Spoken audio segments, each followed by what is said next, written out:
반갑습니다. 허브경제TV입니다. 반갑습니다. 네. 오늘 시장. 말이 뭐 하겠습니까? 그쵸? 예, 뭔가 기대감에 차올랐던 오전장 분위기였는데, 오후장 막판에, 이거를 누구도 예상을 안 했겠지만, 우리나라 시장이 또 유독 이런 움직임을 잘 보여줍니다. 앞에서도 그랬고, 그리고 이제 처음에 좀 조정 흐름이 나왔던 이때에도 비슷한 패턴들이 나왔거든요. 아시아 시장은 문제가 없는데 우리나라 시장만 냅다 꽂아버리는 그런 패턴들. 그리고 LG엔솔도 그렇고 퓨처엠도 그렇고 영상을 다 같이 이제 보시는 분들도 계실 거라 오늘은 제 어떤 코멘트의 관점이 꽤나 좀 명확합니다. 오늘 시장 내에서 나온 데이터들을 보고 느낀 점이 좀 있기 때문에 근데 이런 것들은 그냥 확률? 통계? 이런 거라고 보시면 될 것 같아요. 아시는 것처럼 저는 공대를 나왔고 굉장히 확률 통계에 절대적으로 의존하는 그런 스타일이라는 거. 과거부터 영상을 보신 분들은 아마 아실 거예요. 숫자가 중요합니다. 그리고 어떤 패턴, 주식시장에서 통상적으로 일어나는 그런 사이클, 그런 것들의 특징이 이제 과거의 특징과 지금의 지금 나와주고 있는 이런 흐름들을 비교해가지고 적용시키는 거, 이런 것들이 굉장히 또 중요하지 않겠습니까? 그런 관점으로 오늘 설명을 좀 드리려고 해요. 네, 같이 한번 보시면 좋을 것 같고요. 힘드시죠? 다 비슷한 구간입니다. 심리적으로 힘 빠지고, 봐도 재미없고, 올라가면 뭐 하겠어? 또 오후장에 빠지겠지. 내일 빠지겠지. 오늘 올라가면 내일 음봉이겠지. 네, 이런 식으로 슬슬 이제 정말 심리가 밑바닥에 달라붙어 버리는 그런 상황까지 왔는데, 우리는 기억해야죠. 이런 시장이 나와야 시장은 반등을 보여준다라고 하는 거. 개인 투자자들이 살만한 구간, 충분히 숨쉬고 이 정도는 버틸 수 있지, 이제는 반등이지, 그럴 때 반등 절대 안 주죠. 왜냐? 개인 투자자들을 어떻게 해서든지 요리를 해가지고 자기들 본인들의 맞는 포지션까지 만들어 놓은 다음에 그 다음에 이제 시장에 지수를 끌어올려준다거나 업종을 올려준다거나, 이런 것들이 또 우리나라 시장의 굉장히 큰 특징 중에 하나죠. 암만 2차전지 좋지, 2차전지 영업 실적 이런 것들 기대감 있지, 네, 그런 생각 대부분 다 하실 거예요. 근데 그렇다고 해가지고 주가가 백날 첫날 올라갑니까? 우리나라 시장은 절대 그렇지 않다라고 하는 거죠. 대부분 다 올라가는 구간이 있으면은 실적이랑 매출 이런 것들이 오르고 내리고에 상관없이 그냥 내려 꽂는다라고 하는 거죠. 돌리고 결국 순환이 계속적으로 돌아간다라고 하는 거. 근데 대다수의 이제 2차전지 보유하신 분들의 관점은 동일해요. 2차전지는 미래를 먹여 살릴 그런 업종이고, 그리고 실적이랑 이런 성장성도 굉장히 좋은데 왜 너희들이 자꾸 주가를 끌어내리느냐, 안 좋은 기사 내가지고 주가 내리느냐.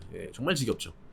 그런 것들은 그냥 너무 단편적인 것만 보고 접근을 하는 거죠. 시장의 어떤 구조나 또 우리나라 시장의 어떤 자금력이 갖고 있는 한정적인 부분에 어쩔 수 없는 그냥 부분이라고 생각을 합니다.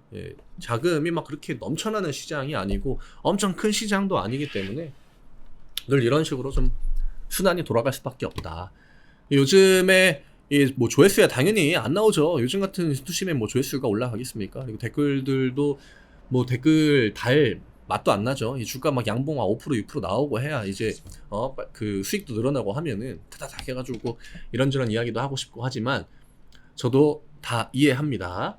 네, 그치만 제가 왜 이렇게 영상의 서두를 길게 얘기하느냐? 이제는 좀 반전의 타이밍이 온 것 같아서 이런 식으로 오프닝을 좀 길게 했습니다.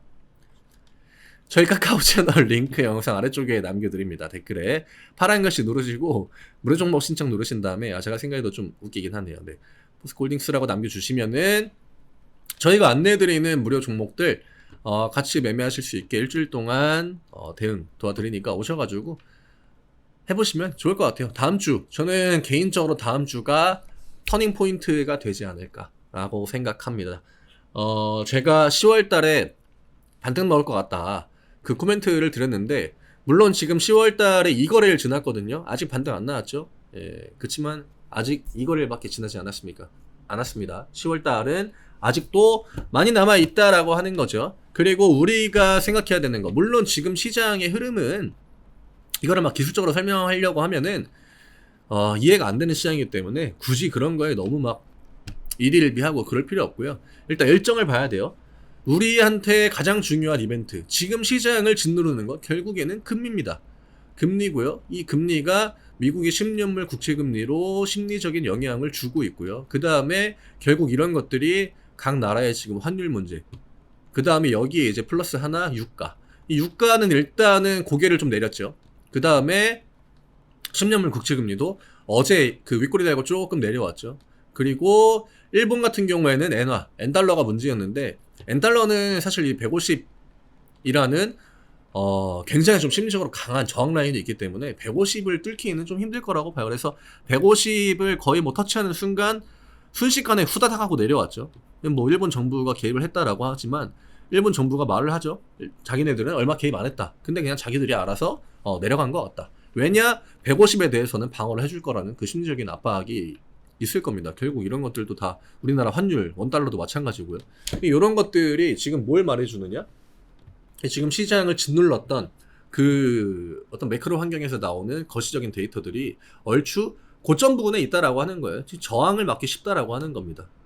그런 다음에 이제 CPI 일정이 다음 주 목요일이죠. 그 다음에 삼성전자가 잠정 실적, 우리나라 실적 발표 거의 3주원이 늘 일바따로 하거든요. 3주원의 잠정 실적 발표가 이변이 없는 한은 이제 다음 주 수요일인가요? 목요일인가요? 그때 진행이 될 겁니다. 원래 첫 주에 하는데 10월 첫째 주에 하는데 명절 연휴가 끼어 있어가지고 한 주 연기가 됐죠. 그래서 큰 이변이 없는 한 다음 주 수요일, 목요일 요 딱 그 주 일주일의 중간이죠. 요때를 기점으로 큰 이벤트들이 나온다라고 하는 거. 지금은 9월 달에 그 FOMC 이후로 아무 그게 없었죠. 대부분 다 그냥 잘 자란 뭐 경제 지표나 혹은 뭐 일부 이제 고용 지표나 이런 것들 발표만 이어졌었는데 결국 늘 시장에 트리거를 만들어 줬던 거는 이런 큰 이벤트예요. FOMC, CPI, 그 다음에 뭐 실적 시즌. 근데 지금 다음 주에 이제 FOMC는 11월 1일인가 아마 그럴 거예요. 그럼 이제 CPI랑 나머지 두 개. 우리나라 시장이 늘 힘들고 휘청휘청할 때 결국 시장의 턴을 만들어줬던 이 두 개 이벤트가 다음 주에 동시에 이제 시작이 된다라고 하는 거죠.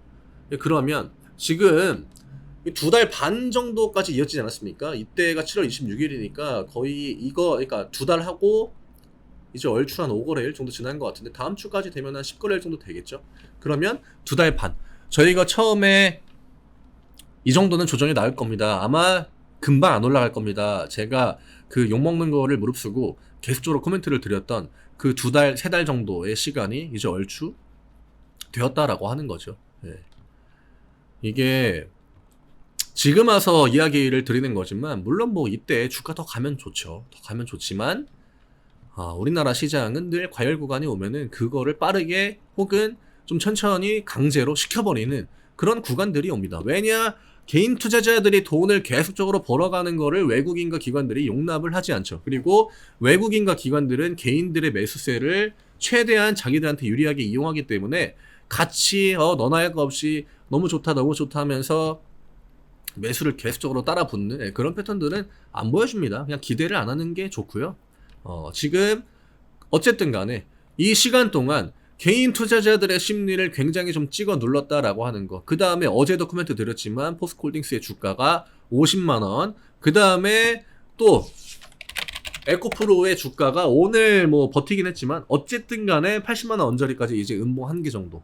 그 다음에 아까 제가 이야기 드렸던 어떤 그 매크로 환경에 있는 뭐 국채금리나 10년물 금리나 10년물 금리도 지금 5% 얘기가 가장 많이 나오거든요. 근데 어제 고가 라인이 거의 4.88인가 그럴 겁니다. 그러니까 0. 이제 1 정도 남았기 때문에 그렇게 막 압박이 세게 들어오는 구간은 아니다라고 하는 거죠. 에코프로도 결국 뭐 한 개 정도? 예, 포스코홀딩스도 50만 원을 뭐 이렇게 그냥 냈다 찍는다 뭐 이런 느낌보다는 뭐 음봉 한 개, 두 개 정도 나와도 이제는 저점인가? 우리가 더 내려가나 이 생각보다는 저점인가에 대해서 조금씩 포커스를 맞춰야 된다라고 하는 거죠. 이게 제 개인적인 관점이고 그 다음에 10월달 뭐 반등에 대한 제 관점. 10월은 시장이 전체적으로 좀 반등이 가져갈 확률이 높지 않나. 예, 제가 9월 막바지에 영상 찍을 때 코멘트 드렸던 내용들이거든요. 그래서 이제부터는 여기에다가 좀 그 포커스를 맞추는 게 맞을 것 같아요. 내가 반등이 나올 때 뭘 할 것이며, 뭘 살 것이며, 혹은 어떤 대응을 할 것이며, 기존의 마이너스 심한 거 어떻게 할 것이며, 이런 것들 하나하나 좀 천천히, 아직 시간적 여유는 좀 있으니까요. 이게 뭐 당장 내일 해야 되는 건 아니니까. 물론 내일부터 반등 나오면 너무나 좋긴 하겠지만, 제 개인적인 관점입니다. 뭐 10월 달에 그렇다고 해가지고 뭐 시장이 더 밀릴 수도 있는 거고. 그렇지만, 제 개인적인 관점을 좀 참고하실 분들은 늘 저는 이런 식으로 좀 코멘트를 드리기 때문에 굉장히 또 솔직하고, 가감 없이, 포장하는 거 없이 드리려고 노력을 많이 하고 있습니다. 2달 동안 인고의 시간을 정말 버텼고, 뭐, 미리 우리가 2달 동안 안 올라갈 거라는 거는 어느 정도 인지를 하고 있었기 때문에 그냥 지루했죠. 그리고 포스코홀딩스의 주가는 굉장히 또 잘 버텼습니다. 어제도 그 비슷한 이야기를 드렸지만 결국 우리가 2달 동안 늘 움직였던 그 가격 라인에서 음봉 한 개 나왔다라고 하는 거죠. 예, 이 시간적인 게 문제인 거지. 그쵸? 이 시간이 힘든 거지. 이때 언제죠? 8월 중순에 찍었던 가격에서 4% 5% 정도 더 밀렸는데 이 4% 5%가 뭐 버틸 하락률은 아니거든요, 사실. 예, 충분히 저는 버틸 수 있는 구간이었다라고 생각을 하고요. 2차전지 전반적으로 개인 투자자들의 기대감이 굉장히 높은 시장이에요, 우리나라는. 이게 올해에 갑자기 형성이 되었기 때문에 제가 어젠가 그 뉴스 보니까 2차전지 인버스를 이제 개인 투자자들이 사기 시작한다라고 하더라고요. 2차전지를 매도하고. 오늘, 그 이야기를 안 드렸죠. 오늘 제가 왜 그 반등에 대한 그 관점을 굉장히 좀 명확하게 봤는지. 오늘 오후장에 그 밀린 거 개인, 이게 이야기 들었나요? 제가 지금 계속 비슷한 이야기를 하고 있어가지고, 개인 투자자들의 매도가 지수를 밀어버리는 구간들이 나오면요, 대체적으로 머지않은 시점에 반등 구간이 대부분 다 나왔습니다. 작년에도 그랬고, 21년에도 그랬고요, 22년에도 그랬고요, 23년에도 그랬습니다. 이거를 뭐 대부분 다 지수가 오르고 밀리고 결국 장 막판에 외국인이랑 기관들 누가 사고 팔았는지 이것만 보시는 분들이 많을 거기 때문에 제가 설명을 해드리는 건데, 이게 똑같이 하락 구간이 나오는 와중에도 누가 매도 주체가 됐는지. 근데 개인 투자자들의 매도는 기본적으로 우리가 반등을 생각하지 않습니까? 근데 오늘 오후장에 아시겠지만 2시 이후에 시장이 굉장히 많이 빠르게 밀렸습니다. 홀딩스 같은 경우에는 뭐 큰 변동성이 나오지 않고 2% 정도 밀리긴 했는데, 이때 쭉 밀릴 때 초반에는 외국인 기관이 팔다가 뒷구간부터는 개인들이 던졌습니다. 이거는 긍정적인 시그널이에요. 제가 어제 이야기 드렸죠. 개인 투자자들이 기존에 갖고 있던 포지션에서 정반대의 움직임을 조금씩 가져가기 시작하면은 시장도 다시 한번 그에 맞게 반대의 포지션을 잡을 확률이 높다라는 겁니다. 요게 오늘의 사실 메인 포인트예요. 그렇기 때문에 저는 이제는 머지않아 반등이 올 수 있겠다. 근데 또 다음 주 일정도 아까 이야기 드렸던 그런 일정들이 있고, 또 시장도 지금까지 조정을 2달 넘게 받았고, 그 다음에 대부분의 가격 구간들이 얼추 이제 저점의 하단 라인에 살짝 이제 여유가 있는 그 거의 하단의 막바지까지 오기도 했고, 네. 오늘 영상의 주 내용은 이겁니다. 네. 그렇기 때문에 저는 10월달 반등 쪽을 보고 있는 거고, 제가 9월달에 코멘트를 드렸을 때는 아무래도 그 2달 조정을 받았던 점, 그 다음에 10월달에 일정들이 아무래도 또 있기 때문에 그런 거에 대해서 이야기를 드리면서 그냥 화이팅 하자 이런 식으로 간단하게 이야기를 드렸거든요. 근데 오늘은 그런 이야기를 왜 드렸는지 그거에 대해서 데이터들을 하나하나 이제 설명을 좀 드렸기 때문에 파이팅 하시면 좋을 것 같아요. 네. 이게 뭐 제 개인적인 그냥 관점이 뭐 어떤 의미가 있을지는 모르겠지만, 그래도 제 영상을 오래 또 꾸준히 봐주신 분들 위해서 제가 최대한으로 이야기 드릴 수 있는 부분들은 이야기를 드리려고 합니다. 가끔은 그런 구간도 있었죠. 왜 맨날 안 올라간다고만 얘기하냐? 왜 기대감 없다고 얘기하냐? 왜 돌파 못할 거라고 얘기하냐? 예, 제가 중간에 이제 댓글들 확인하면서 중간중간 영상에서도 이런저런 이야기들을 굉장히 많이 하지 않았습니까? 예, 근데 제 성격이에요. 예, 그냥 솔직하게. 근데 이제는 진짜 그냥 반등이 나올 것 같습니다. 그리고 그게 그냥 반등 나올 것 같은데요, 이런 그 근거 없는 그런 게 아니라 제 나름대로 제가 오랫동안 시장을 봐왔던 혹은 대응을 해왔던 매매를 해왔던 그 관점에서 이제는 좀 그 시그널들이 나와주고 있다, 그 데이터들이 나와주고 있다, 이렇게 봐주시면 될 것 같습니다. 너무 기네요. 예. 댓글도 모처럼 파이팅하는 의미에서 많이 달아주시고 좋아요도 많이 눌러주시고 심리 이렇게 좀 추스려야죠. 예, 추스리고 이제 좀 대응을 준비할 타이밍이 오고 있지 않나 이렇게 생각합니다. 내일 뵙겠습니다. 감사합니다.